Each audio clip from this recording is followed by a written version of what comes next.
Բարև ձեզ, Սարովա թեման է, իմ այսօրվա զրուցակիցը Գերագույն խորհրդի падգամավոր քաղաքական գործիչ Ազատ Աշակյանն է, բարև ձեզ, պարոն Աշակյան։ Բարև ձեզ, շնորհակալ եմ հրավերի համար։ Ես էլ եմ շնորհակալ, պարոն Աշակյան, սկսենք երեկվա խորհրդից, երեք առաջին հանրապետության հերթական տարեդարձներ, հանրապետության տոններ, շատ է խոսվում 1918 թվականի առաջին հանրապետության եւ այսօրվա մեր պետության մասին համեմատականներ են տարվում, շատ է խոսվում, որ նույն մարտահրավերների առաջ ենք կանգնած գրեթե ինչ մոտավորապես 100 տարի առաջ, ինչ է փոխվել եւ արդյոք մարտահրավերները, սպառնալիքները նույնն են ինչ այն ժամանակ եւ այսօր։ Կա պետականություն կորցնելու վտանգ, կա ազգային ինքնություն կորցնելու վտանգ, կա նման վտանգ սպառնալիք։ Որոշ իմաստով զուգահեռներ կարելի է անցկացնել, բայց կարծում եմ, որ կոռեկտ չի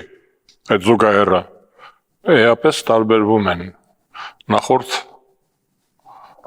անգամ 1918 թվականին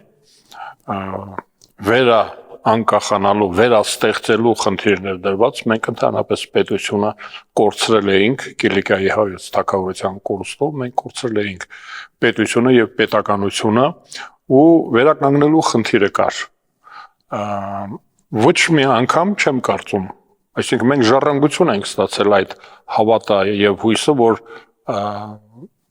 մենք պետական ժողովուրդ ենք եւ պետք է պետություն ունենանք։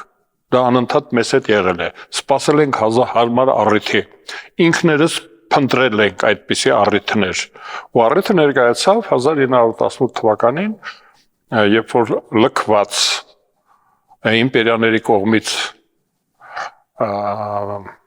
միջազգային հարաբերությունները կարգավորող պետությունների կողմից լքված, իսկապես դա հետաքրքիր է, լքված երկիրը ու երկիր չէր նույնիսկ տարածաշրջանը ու հանկարծ մեր ժողովուրդը առիթից օգտվեց անակնկալ բոլորի համար անակնկալ եւ հռչակեց անկախ պետություն։ Դա բացառիկ բան էր, շատ հետաքրքիր էր։ Իսկ հիմա պարզապես գնում է դրան սովետական միությունում ասում են սպեկուլյացիա։ Վախի սպեկուլյացիա է, սարսափի սպեկուլյացիա է գնում։ Իրականում հայկական պետությանը ոչնչացում չի սպառնում, դա չի կարող լինել։ Միավորված ազգերի կազմակերպության կանոնադրությամբ եւ 21-րդ դարում շատ հետաքրքիր պետությունը, հայկական պետությունը, հայ ժողովուրդը ընդհանրապես հետաքրքիր է քաղաքակիրթ աշխարհի համար եւ բարբարոսների համար։ Բարբարոսների համար որպես թիրախ եւ ավար հետաքրքիր է, իսկ քաղաքակիրթ աշխարհի համար որպես գործընկեր ինչ որ իմաստով հետաքրքրաշարժ, այսինքն դա իր մեջ ունի գաղտնիքներ, հանելուկներով լի երկիր է, պատկերացրեք միայն մեր Կոմիտասը, մեր Մարտիրոս Սարյանը, ինտերնացիոնալ բաներ եմ ասում, այն մարդիկ, որոնք որ լեզու չգիտեն, պատմություն չգիտեն, ոչինչ չգիտեն, բայց լսում են Կոմիտաս եւ արդեն մեր մասին պատկերացում են կազմում, ընտիր պատկերացում է։ Մենք էլ երբ որ լսում ենք, մենք մեր մասին մեր կարծիքը հաստատում ենք, եթե լավ կարծիք ունենք, իսկ եթե կասկածում էինք, մենք ինքնավստահություն ենք ձեռք բերել։ Իսկ Մարտիրոս Սարյանը մենք այդպես ենք տեսնում աշխարհը։ Աշխարհին դա հետաքրքիր է։ Ուրեմն ես կարծում եմ, որ հայկական պետությանը մահ չի սպառնում, եթե մենք ինքնասպան չլինենք։ Մենք պետք է ինքնասպան չլինենք։ Ուրիշը չի կարող մեզ սպանել։ Մեր պետությունը չի կարող կործանել ուրիշ որևէ մեկը, որովհետև այն երկրները, բարբարոս երկրները, որոնք սպանելու ցանկություն ունեն, նրանք հնարավորություն չունեն։ Նրանք հնարավորություն չունեն մեր երկիրը կործանելու։ Ես լավատես եմ, այդ իմաստով կարծում եմ, որ զուգահեռ չի կարելի տանել։ Մեր երկիրը հիմա լավ երկիր է, որովհետև մենք ենք այդպիսին։ Մեր ժողովուրդը լավ ժողովուրդ է եւ արժանապատվություն ունի ու դժվարություններ կան, շատ մեծ դժվարություններ կան, շատ լուրջ, բայց այդ դժվարությունները ուրիշ ժողովուրդներ էլ ունեն։ Պարոն Աշակյան, բայց այդուհանդերձ համակարծիք եք, որ մարտահրավերները նույնն են, այն ժամանակ էլ կար ռուսական սպառնալիք, կար թուրքական սպառնալիք, հիմա կա նույն ադրբեջանա-թուրքական սպառնալիքը, կա նաև Ռուսաստանի, այսպես ասենք, կայսերապաշտական սպառնալիքը, նկատի ունեմ Միութենական պետության վերստեղծման սպառնալիք կա, գուցե վերացման խնդիր չկա, բայց անկախության կորստի վտանգ կա, թե չէ, նույն այդ Այլ դուք բարբարոս պետությունների ցանկա նշեցիք։ Այո, նրանց համար մենք ավար ենք։ Մենք նրանց համար թիրախ ենք։ Նրանք այո ախորժակ ունեն, ցավալապաշտություն տերմինը լավն է։ Նրանք ցավալապաշտում են, ուզում են անընդհատ խժռել։ Հարստանալ են ուզում ուրիշի հաշվին, գողանալ են ուզում ուրիշի պատմություն, ուրիշի ունեցվածքը, ուրիշի մշակույթը։ Այդ իմաստով մենք դրա համար եմ ասում, մենք համել լավն ենք։ Այնպես չի, որ մեզ մոռացել են մի անկյունում այստեղ լեռներում, մեզ մոռացել են ու մեզ ոչ ոք չի հետաքրքրում մեզանով որփենք լքված անտերական լեռներում ընկած, այդպես չի։ Մեր երկիրը կարևոր է, մեր մշակույթը կարևոր է, մեզանով շատերը շահագրգռված են, ուզում են հռչակել իրենց անվտանգության գոտին, իրենց վիլայեթը, իրենց գուբերնիան, իրենց մարզը, յուրացնեն մեր մշակութային արժեքները, մեր անունը,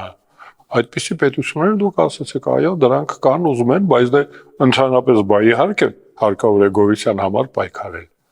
Հարկավոր է պայքարել։ Դրանք մեր մրցակիցներն են։ Բոլոր իմաստներով մրցակից են, օրինակ դուք Ռուսաստանի անունը տվեցիք, Ռուսաստանը մեր մրցակիցն է այն իմաստով, որ քաղաքակիրթ աշխարհի համար ինքն է ուզում լինել մեր տեղը։ Մեր տարածությունը իրեն հետաքրքրում է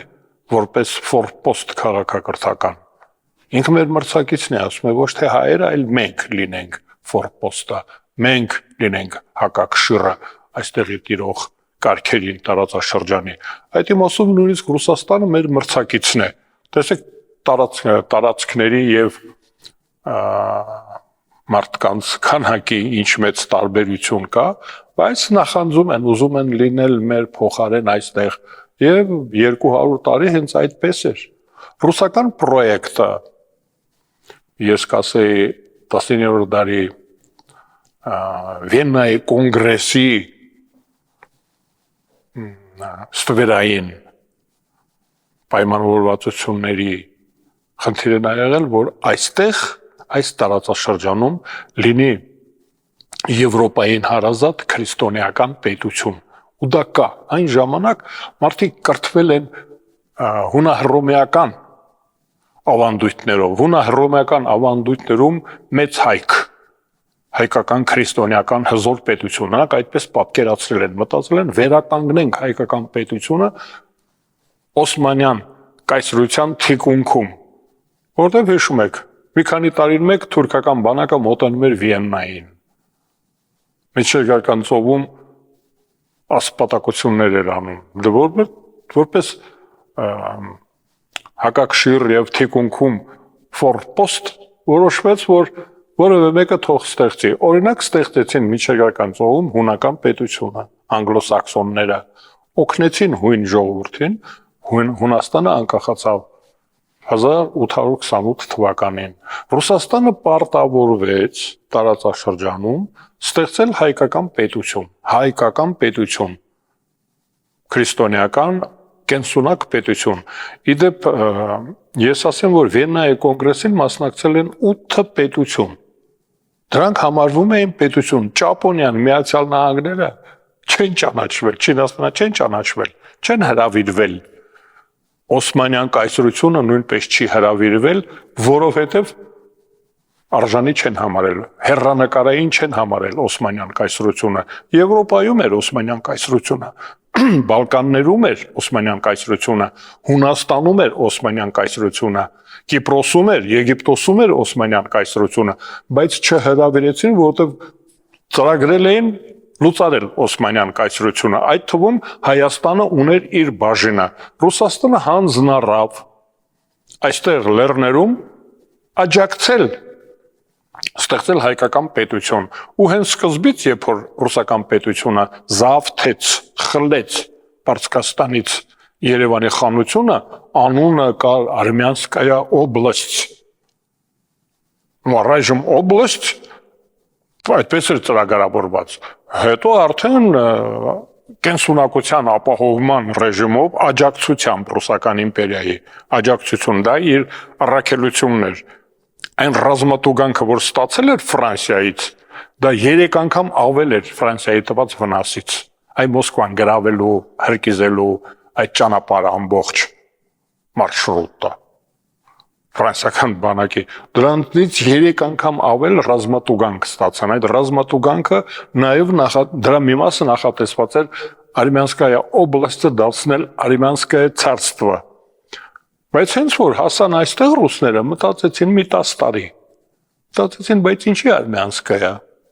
Թող ռուսское царство լինի։ Մենք լինենք հակակշիռը, մենք դառնանք արևմուտքի համար Օսմանյան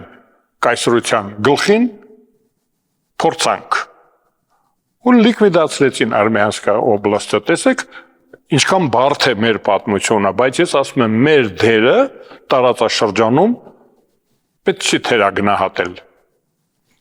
Մեր մոտ դա թերագնահատվում է, մեր դիվերսանտները, գաղափարական դիվերսանտները մեզ ներշնչում են, կուդա ձենիցես, դուք ով եք, դուք ձեզանից ինչ եք ներկայացնում։ Ես ասում եմ, որ չէ, նրանց ուշադրությունը ցույց է տալիս, որ մենք մեզանից ինչ-որ մի բան ներկայացնում ենք ու դա կարևոր բան է։ Չի լուծարվի հայկական պետությունը, եթե մենք ինքներս չլուծարենք։ Պարոն Աշակյան, կան ուժեր, որոնք փորձում են ձեր խոսքերով ասած ինքնասպանություն անել Հայաստանի Հանրապետության հետ կամ լուծարել, դա ասացիք գաղափարական հակառակորդներ կամ գաղափարական հակառակ կողմ գտնվող մարդիկ կան, որոնք ցանկանում են այդ լուծարումը կամ չեն հավատում, որ այս պետությունը կարա գոյատևի կամ անկախություն կամ ինքնիշխանություն ունենա։ Մասնավորապես Քոչարյանը շատ է խոսում թե միութենական պետության մասին, թե առանց ռուսների Հայաստան չտեսնելու մասին։ Այո, արդյոք կան անուն ազգանունով, ոչ միայն մարդիկ։ Չասենք ոմանք այդպես են մտածում, չէ, անուն ազգանունով։ Քոչարյան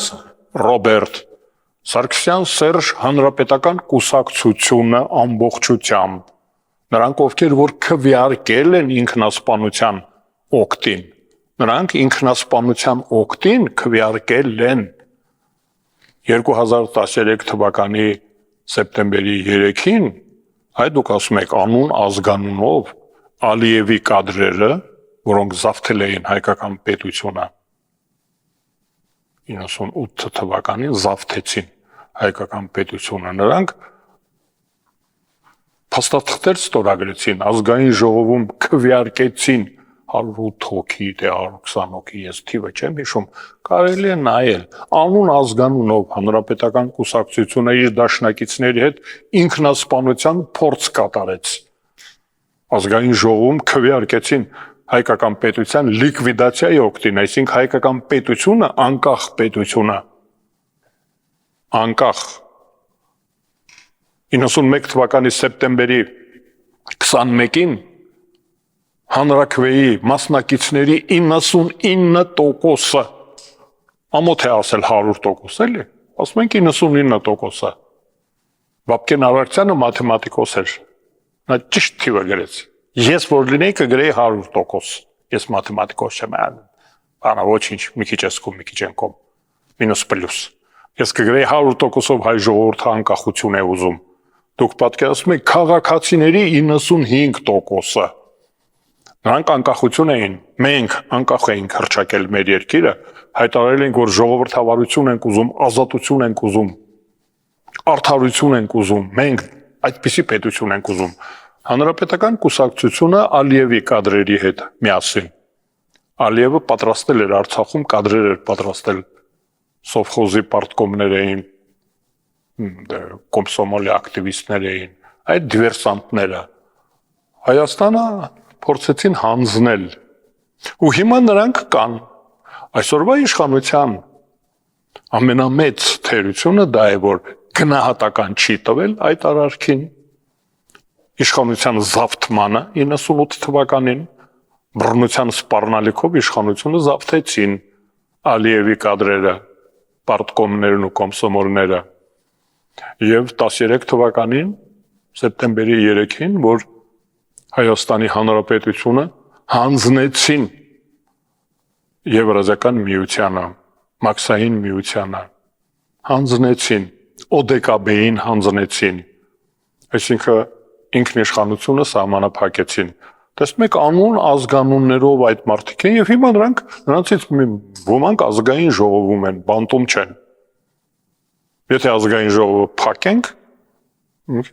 հարմար չի, սանհանգույց բան չկա այդ դահլիճում, կարելի է փակել նրանց այդտեղ։ Ես կողմ եմ անպայման քաղաքական եւ իրավական գնահատականին, պետք է նրանք ոչ թե հանրային հրապարակում ելույթ ունենան, քաղաքական ծրագրեր առաջարկեն, այլ ինքնապաշտպանության փաստաբանների միջոցով դատախազի հետ պետք է խոսեն, քննիչի հետ պետք է խոսեն, դատարանի հարցերին պետք է պատասխանեն։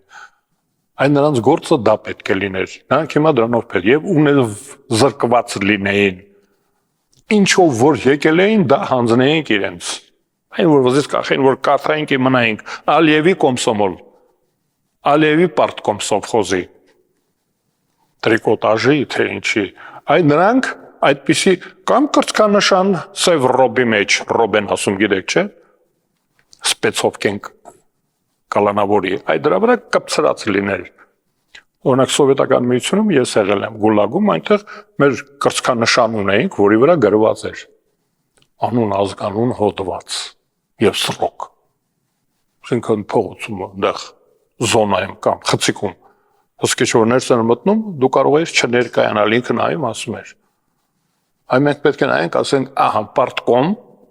սովխոզի պարտկոմ, իշխանությունը զապթած, երկիրը կեղեքած։ Այդպիսի բան, այդպիսի կարգավիճակ պետք է ունենային։ Ես այդ իմաստով քննադատում եմ, մեղմ եմ ասում, մեր իշխանություններին, հավասարացրել են իրենց գործընկեր են դարձրել։ Պարտկոմ էր ձեզ պետք, մեր պարտկոմներից մեկին հրավիրեիք ազգային ժողով, ունենք, պարտկոմներ ունենք, կոմսոմոլներ ունենք, Քոչինյանի եւ Դեմիրճյանի դաստիարակած, հենց Ալիևի կադրերին եք դուք ձեզ դարձրել պարտնյոր, սպարինգ ընկեր, գործընկեր, բանավեճի ընկեր, մրցակից, այլընտրանք, ես շատ դժգոհ եմ մեր իշխանություններից այդ իմաստով։ Պարոն Աշակյան,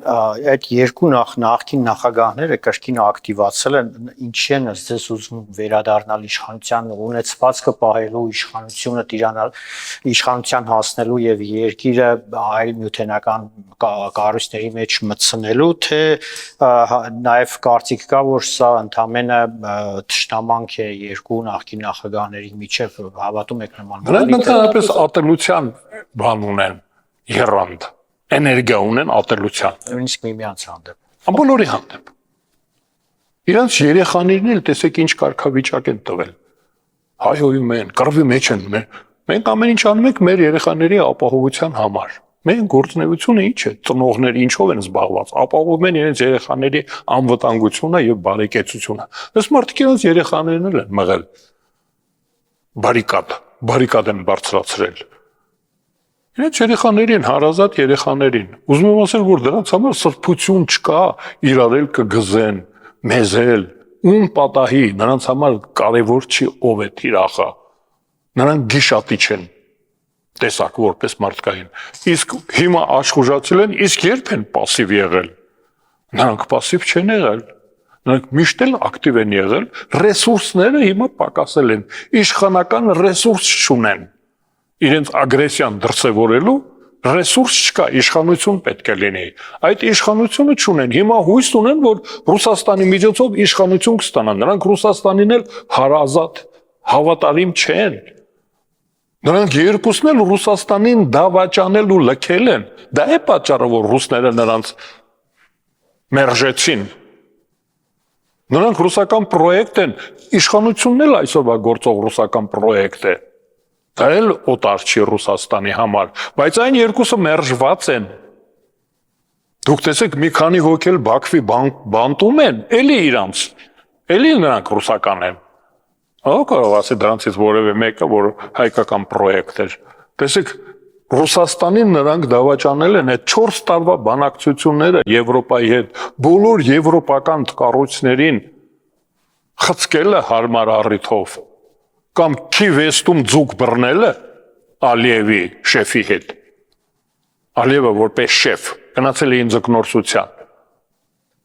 Այսինքն նրանք Ռուսաստանին էլ հավատարիմ չեն։ Ես ուզում եմ ասել, որ նրանք եթե իրենց երեխաներին հավատարիմ չեն,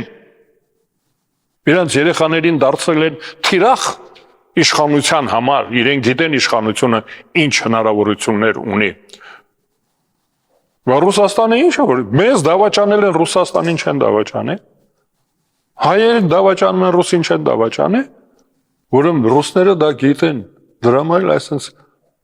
կեռիկից կախված վիճակում պահում են, ոչ նստացնում են։ Քեզ բերան, այ որ զանգում են, հիմա ասենց են անում, թե հաճու զանգում են, ասում են փակեք դրանց։ Չի փակի Նիկոլ Փաշինյանը, քեզ բերան։ Պուտինը չէ, Կիրիենկոն, կամ Մատվիենկոն, կամ Խրիստենկոն։ Որևէ մեկը զանգի ասի փակեք դրանց, շեֆն ասում է փակեք։ Հեռախոսը չդրած նրանց կփակեն, բայց թողում են, ասում են թող մնան այսպես թող թպրտան, այդ թող ճնշումները բարձրանա, ուրոլոգի մոտ գնան բուժվեն, էլի ռուսներն են պլանավորում, ասում են դավաճաններին մենք պատժում ենք, նրանք համ մեզ են դավաճանել, համ ռուսներին են դավաճանել, ամեն ինչի նրանք կարող են դավաճանել, որտեղ նրանց արյան մեջ այդ ագրեսիվ ատելության եռանդը կա։ Պարոն Աշակյան, ինչի է ձգձգվում խաղաղության համաձայնագրի ստորագրումը ըստ եւ զուգահեռ նաեւ մենք տեսնում ենք, որ խոսում են իբր Սյունիքում լարվածության մասին Ռուսաստանից եւ այդ հայտարարությունից հետո նաեւ կրակոցներ են հնչում Սյունիքի մարզում, ինչի ով կամ եւ ինչի է ձգձգվում այս համաձայնագրի ստորագրումը։ Համաձայնագիրը ունի շահառուներ, կան երկրներ, որ շահագրգռված են, որ տարածաշրջանում լինի խաղաղություն։ Ուրիշ տեղերում նրանք զբաղված են։ Գերտերությունները։ Նո, չասեմ, Չինաստան, Ռուսաստան, Ֆրանսիա, Բրիտանիա, Ամերիկայի Միացյալ Նահանգներ, որոնք պարտավոր են ըստ կանոնադրության եւ իրենց կարգավիճակի, պարտավոր են ապահովել կայունություն եւ խաղաղություն, եթե իրենք չեն կռվողը։ Եթե իրենց շահերից չի բխում, այդտեղ արյուն թափել, այդտեղ մարդ սպանել, այդտեղ տարածքներ զավթել։ Հիմա Ադրբեջանը անգելա դրանց արանքը, դրանց մեջտեղ ոտքի տակ, ինքն էլ է իրեն մեծամտածել է իրեն ինչ-որ վճռկայացնողի իրավունք է տվել ինքն իրեն։ Ու տարածքներ է ուզում զավթել, միջանցքները բացի, դարպասներ փակի եւ այլն։ Դա այդպես իրավունք չունի, դրա համար նրանք ասում են մենք կգանք այդ հարցերը կլուծենք, ճիշտ այնպես, ինչպես 1828 թվին, 1918 թվին, 1920 թվին, 1991 թվին, 1990 թվին Փարիզյան խարտիան, այսինքն դա իրենց գործն է։ Հիմա Ադրբեջանը խաղի կանոններն է խախտում։ Իրավունք չունի ինքը այդպիսի բաներ անելու, սահմաններ ներխուժելու եւ այլն։ Խաղաղության պայմանագիրը պայմանականն է դա։ Պայմանագիր, հաշտության պայմանագիր, դա պայմանական է, որտեղ ուժը պատեց, մեր ուժը պատեց, մենք վերցրեցինք Արցախը, վերադարձրեցինք Արցախը։ Հիմա իրենց ուժը պատել է, հարկավոր է երկու պայման։ Մենք աշխարհի կողմից ունենք Դաբրոն, բացի մեկից, որ շահագրգռված է, որ այստեղ Ռուսաստանը շահագրգռված է, որ այստեղ լինի անկայունություն, ինքը լինի կայունացնողը։ Գործառույթը Ռուսաստանի ինչն է, այստեղ խառնակ վիճակ է, ինքը սմութ է, ինքը պարզություն է մտցնում, այ իր գործը դա է, եթե մենք հաշտվում ենք կամ զինադադար ենք հայտարարում, կամ դադար ենք հայտարարում ուղղակի լարվածության, ինքը ով է, դուք իր ռազմական բազանում է պետք, ինքը որպես մեծ եղբայր, որպես դարավոր բարեկամ, որպես օրհնված սահատ, ինքը ում է պետք։ Այ ինքը դա գիտի, եթե այստեղ ամեն ինչ լավ է, խաղաղ է, մենք հարևանների հետ բարիդրացիական հարաբերություններ ունենք, Բա մենք կգնանք Ստալինգրադը կազատագրենք, իրանց հետ Բերլին կմտնենք, 100,000 զոհ կտանք։ Բա մեր ինտելեկտուալ, մեր լավագույն մտածողներին կուղարկենք, որ իրանց համար երգեն, պարեն, հրթիռներ սարքեն, ատոմակայաններ սարքեն, չենք ուղարկի։ Իրանք դա գիտեն։ Չենք ուղարկի։ Կախվածության մեջ մնալու համար այստեղ պետք է իրենք հրահրեն անկայունություն, որ մենք էլ Ադրբեջանն էլ, Վրաստանն էլ, Թուրքիան էլ, Իրանն էլ, որ իրեն ասեն արի մի բան արա, խաղաղեցրու, արի քո կարիքը կա։ Ընդամենը դա, որպեսզի շահագործեն մեզ եւ մեր հարևաններին։ Մենք այդ իմաստով բախտակից ենք։ Մենք էլ Վրաստանն էլ, Թուրքիան էլ, Ադրբեջանն էլ, Իրանն էլ։ Ես ասում եմ 1815 թվականին Թուրքիան դուրս է գրվել, որպես պետություն չի հրավիրվել նույնիսկ կոնգրեսին։ Պորտուգալիան հրավիրվել է, Օսմանյան կայսրությունը ոչ։ Ովքեր ոբան, թող ցանկ նայեն, կա, փաստաթղթերը կան, Վիեննայի կոնգրեսի սրբազան դաշինքի։ Ռուսաստանն էր այստեղի բրիգադիրը։ Ռուսաստանն ասեցին գնաներ, ինչ ուզում ես արա, պարսիկների ու թուրքերի հետ քեզ միջանցքներ բացարա դեպի Կիլիկիա, Էրզրումով, Ղարսով։ Պարոն Աշակյան, Երևանում էր Ֆրանսիայի արտաքին գործերի նախարարը հայտնի դարձավ, որ օրերս Սյունիքում հյուպատոսություն կբացի։ Ֆրանսիան սա ինչ է նշանակում, ինչ կարող է տալ մեզ եւ մասնավորապես այն տարածաշրջանում, որը այսօր բավական, այսպես ասենք, վիճելի գոտում կամ լարված իրավիճակում է գտնվում, նկատի ունեմ Հայաստանի հարավային մասը։ Մեզ պսիխոթերապիա էր։ Մեզ ասում են, որ հանգստացեք, մենք ձեր կողքին ենք։ Դուք լքված չեք։ 1918 թիվը չի։ Մենք ձեր կողքին ենք։ Բայց դա ընդհանրապես մեզ չէր ուղղված։ Դա ուղղված է Ադրբեջանին եւ Թուրքիային եւ Իրանին, որ Ֆրանսիան այստեղ շահեր ունի։ Թե չէ ֆրանսիացիները հենց այնպես փող չունեն, հենց այնպես նրանք իրենց փողերը լավ են հաշվում։ Ես հետևում եմ։ Չափում ձևում են, անդադ կրճատում են, ավելացնում են սոցիալական ծրագրերը, առողջապահական ծրագրերը, իրենց նախկին գաղութների հետ, իրենց հարաբերություններում, նրանք անդադ հաշվում են փողերը։ Այսինքն հենց այնպես այստեղ ծառայություն կատարեն կամ արտաքին գործերի նախարարի գործուղեն գա այստեղ ծաղկեպսակ դնի լեկցիաներ կարդա, ֆրանսիական համալսարան բացեն, ֆրանկոֆոնիայի միջոցառումներ անցկացնեն, մշակութային այնտեղ մեր հայրենակիցներին պաշտոններ տան, դա հաշվի են առնում Հայաստանի գործոնը, երբ որ մեր հայրենակիցները այնտեղ Ֆրանսիայում ազդեցիկ են, դա մեզ են նվեր։ Բացի նրանից, որ նրանք շնորհալի մարդիկ են, արհեստաբարժեն, դա նաև վերաբերմունք է Հայաստանի նկատմամբ, բայց դրանից բացի դա Թուրքիային, Ադրբեջանին եւ Իրանին ասում են մենք այստեղ շահեր ունենք, այստեղ մենք ենք։ Մեզ հետ դուք գործ կունենաք, դուք մեզ հետ գործ ունեք։ Եվ ես առիթից օգտվելով մի բան ասեմ, այդ միջանցքը, որի մասին խոսում է Ալիևը, դա հիմա Իրանի միջանցքն է։ Ինքը հիմա Իրանին վտարում է մեղրից, ինքն է գալիս։ Դա Իրանի միջանցքն է, Հայաստանի միջանցքն է դեպի Պարսից ծոց։ Հիմա Ադրբեջանն ասում է, ես ձեզ զրկում եմ միջանցքից, ուզում եմ վերցնել ինձ։ Դուք պատկերացնում եք ինչի մասին է խոսքը։ Ես կարծում եմ, որ եւ միջանցք չի, եթե մերոնք, այ ասենք դուք նոր անունները տվեցիք, ես էլ կրկնում եմ։ Եթե Ալիևի կադրերը Ես ասում եմ, դա պաթոլոգիա է, էլի, այդպիսի ատելություն սեփական երեխաներին կռիվ ուղարկել, բարիկադներ հանել, բայց մեր երեխաներին պարզ չի որ կհանեն, այդ դրանք կարող է ծրագրել են հանձնելու, ունեցել են ծրագիր, ձուկ բռնելու ժամանակ,